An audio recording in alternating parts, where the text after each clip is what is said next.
और मजे करो। यूं आवाज देते हुए एक व्यक्ति अपने साइकिल में चक्कर लगा रहा था। अगर कोई उसे कचौड़ी मांगता, वो उन्हें प्याज कचौड़ी देता था। उस व्यक्ति का नाम था मदन।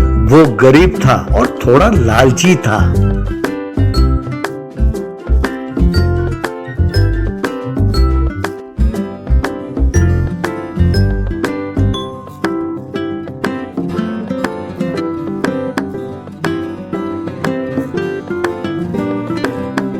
एक दिन वो, अरे कचौड़ी ले लो, गर्मा गर्म कचौड़ी, प्याज वाले कचौड़ी ले लो। अरे भाई प्याज वाले कचौड़ी ले लो, गर्मा गर्म कचौड़ी कहकर आवाज देते हुए गांव के बाहर आ गया। वहाँ उसे एक तालाब के पास दो व्यक्ति शीशा लेके बैठे हुए दिखाई दिए। वो सूरज की किरणों को उनके शीशे द्वारा पानी में भेज रहे थे। ये देखकर मदन हैरान रह गया।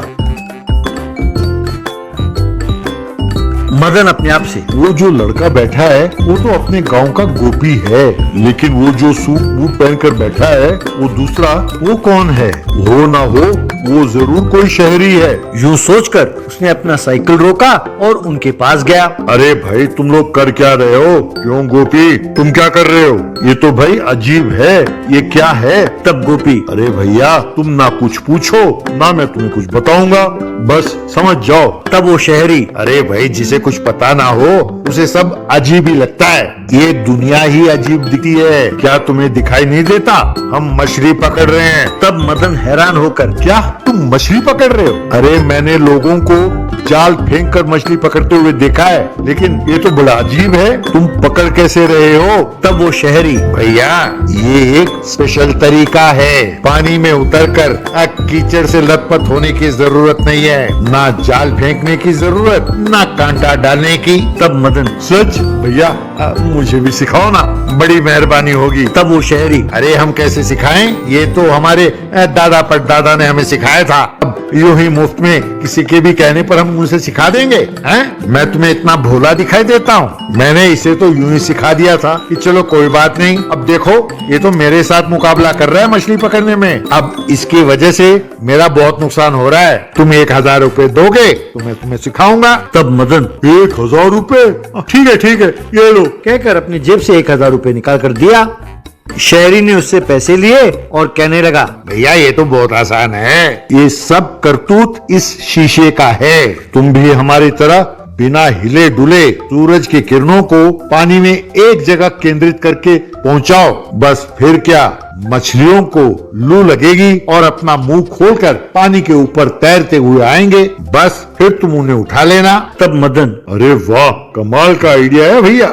वैसे अब तक आप कितने मछली पकड़ चुके हैं? तब वो शहरी, भाई तुम्हें मिलाकर पूरे 6 हो गए। तब मदन, क्या मुझे मिलाकर? इसका क्या मतलब हुआ? यानी तुमने मुझे धोखा दिया? भाई ये तो धोखा है, मेरे साथ धोखा हो गया, इसने धोखा दिया, कहकर चिल्लाने लगा। तब वो व्यक्ति, अरे भैया चिल्लाना बंद करो, तुम्हारे पैसे मैं लौटा दूंगा, कहकर उसने गोपी को 500 रुपए दिए और कहने लगा, ये लो भैया तुम्हारे 500 रुपए, वो शीशा देना, इसे देना है। कहकर गोपी के हाथ से वो शीशा ले लिया।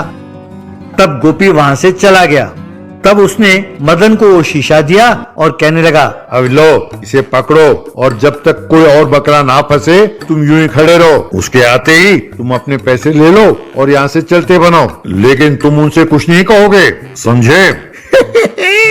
चलो चलो खड़े हो जाओ। तब मदन, भाई ये तो बहुत गलत है, मैं तो कुछ जानने के लिए आया था तुम्हारे पास और तुमने मेरे साथ धोखा किया।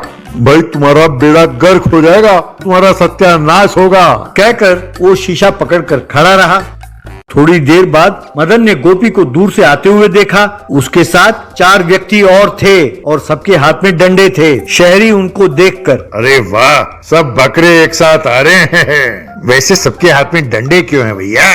तब मदन, डंडे इसलिए हैं क्योंकि हम गांव वालों को किसी ने धोखा दिया तो हम उसे छोड़ते नहीं हैं, वो तब तक नहीं सोते जब तक उसकी जान ना ले लें, वो सब तुम्हारी जान लेने आ रहे हैं।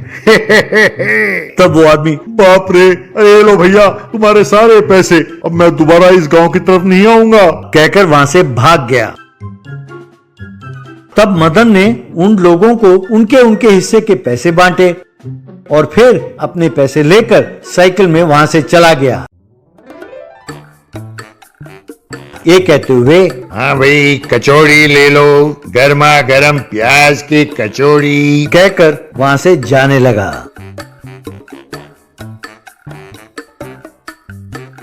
किस्मतपुरा के गांव में दोस्तों वीडियो देख लें तो चैनल को जरूर सब्सक्राइब कर दो, एक लाइक जरूर कर देना।